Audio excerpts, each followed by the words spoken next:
या नबी मैं जो कहता रहा। बोलून तो एक बार सुभान अल्लाह। आवाज আছে আলহামদুলিল্লাহ, ভালো লাগলো বলুন সুবহান আল্লাহ। या नबी मैं जो कहता रहा, या नबी मैं जो कहता रहा, नूर से मोतियों की लड़ी बन गई, आयतों से मिलाता रहा, आयतों से मिलाता रहा आयतें। फिर जो देखा तो नाते नबी बन गई। या नबी मैं जो कहता रहा, नूर से मोतियों की लड़ी बन गई कि सुन्नतों पर अमल जब से करने लगा, सुन्नतों पर अमल जब से करने लगा, दूर दुनिया के फैशन से होने लगा, सुन्नतों पर अमल जब से करने लगा, दूर दुनिया के फैशन से होने लगा। पीर मुर्शिद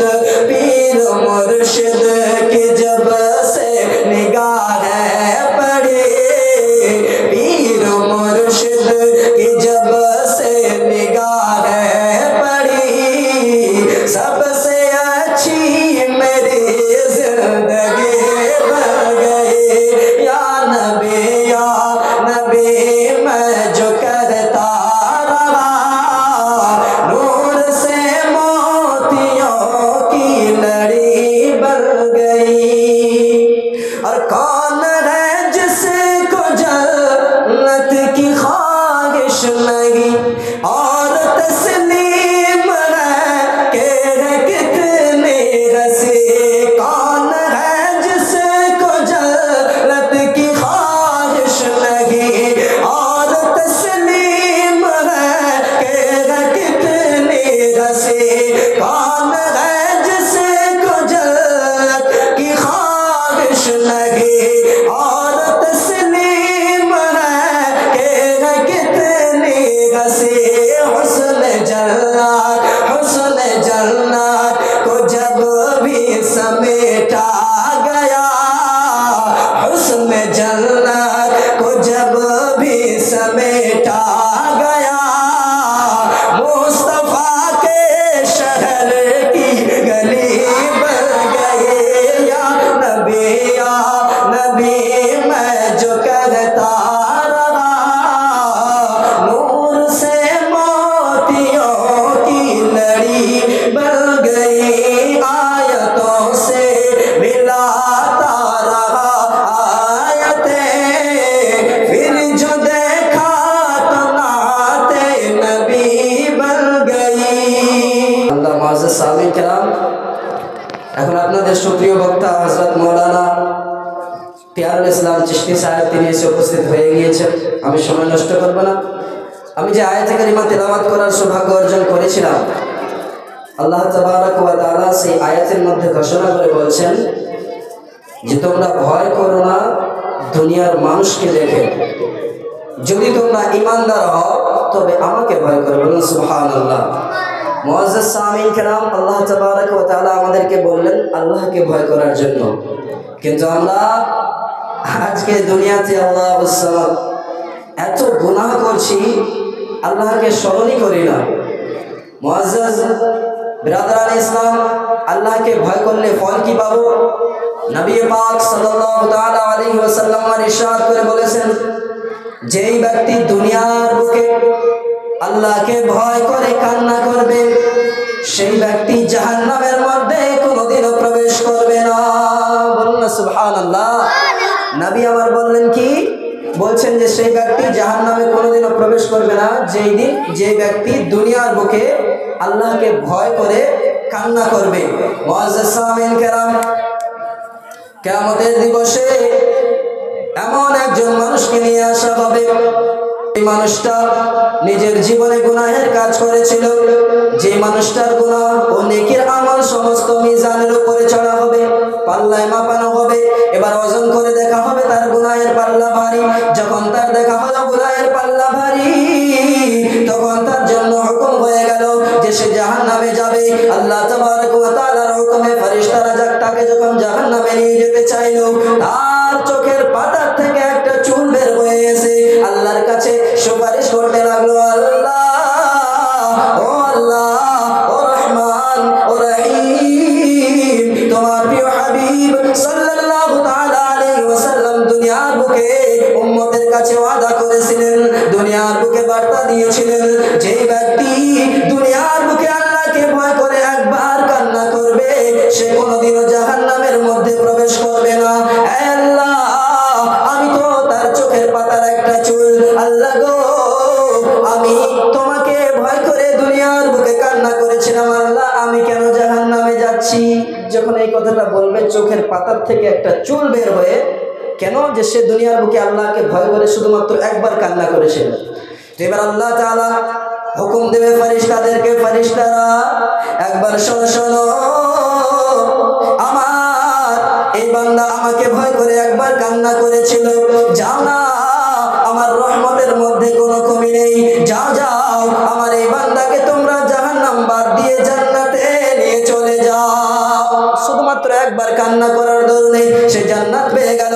এবার হলো কি, জাহান্নামীদের মধ্যে যত সমস্ত মানুষেরা ছিল, তার মধ্যে হযরত ইসরাঈল আলাইহিস সালাম কি করলেন? এলান করতে লাগলেন, চিল্লিয়ে চিল্লিয়ে চিৎকার করে বলতে লাগলেন কি, হাসরের ময়দানে মানুষেরা, আল্লাহর বান্দা বান্দীরা, শোনো শোনো, একজন ব্যক্তি যার নাম ফালা ইবনে ফালা, নাম ধরে বলবে, সেই ব্যক্তিটা দুনিয়ার বুকে শুধুমাত্র একবার আল্লাহকে ভয় করে কান্না করেছিল, যার দরুনে আল্লাহ তাবারক ওয়া তাআলা তাকে একবার কান্না করার বদলে তাকে জান্নাত দিয়ে দিয়েছে। মুআজ্জাজ সামিল কেরাম, তো আমাদেরকে দুনিয়াতে থেকে আল্লাহকে ভয় করতে হবে।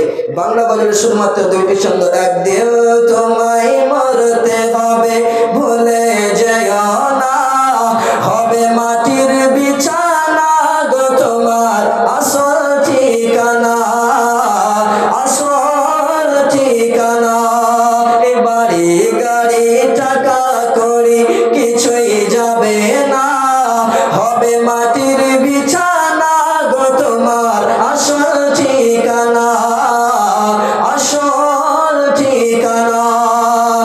যেদিন তুমি এসেছিলে এই জাসাদের ভবে, এই যে সাদের ভবে, কেঁদেছিলে তুমি সেদিন, হেসেছিল সবে, হেসেছিল সবে।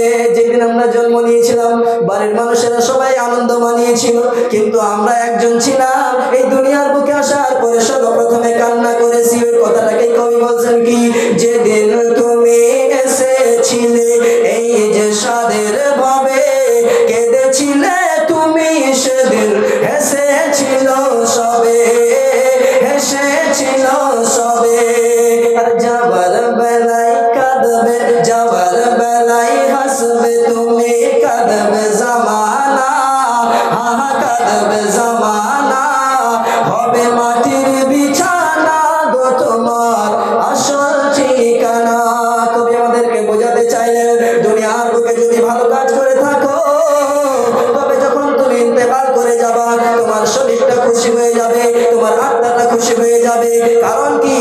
কারণ হলো শুধুমাত্র একটা, যখন তোমার রূহখানা তোমার দেহ ছেড়ে বের হয়ে চলে যাবে, তখন তোমার রূহখানা খুশি হয়ে যাবে। কেননা সে কবরে গিয়ে দয়ার নবী সাল্লাল্লাহু আলাইহি ওয়াসাল্লামের দিদার করবে, যার কারণে খুশি হয়ে যাবে। আবার শেষ ছন্দে কবি বলছেন কি, ইসরাইল ফেরেশতা যেদিন হাজির হবে এসে, ছল চাতুরি যত করো জান বের হবে শেষে, জান বের হবে শেষে, চলবে না সেদিন তোমার কোনো বাহানা, হবে মাটির বিছানা